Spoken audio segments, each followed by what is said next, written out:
اور جس کا نامہ اعمال اس کی پیٹھ کے پیچھے سے دیا جائے گا تو وہ موت کو پکارے گا اور دوزخ میں داخل ہوگا۔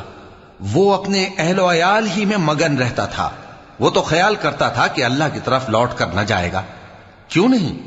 اس کا پروردگار تو اس کو دیکھ رہا تھا۔ سو میں شام کی سرخی کی قسم کھاتا ہوں، اور رات کی، اور جن چیزوں کو وہ اکٹھا کر لیتی ہے ان کی، اور چاند کی جب وہ پورا ہو جائے، کہ تم لوگ درجہ بدرجہ ضرور چڑھو گے۔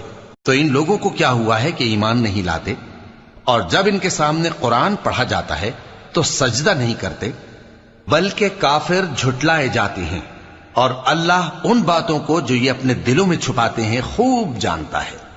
تو ان کو دکھ دینے والے عذاب کی خبر سنا دو۔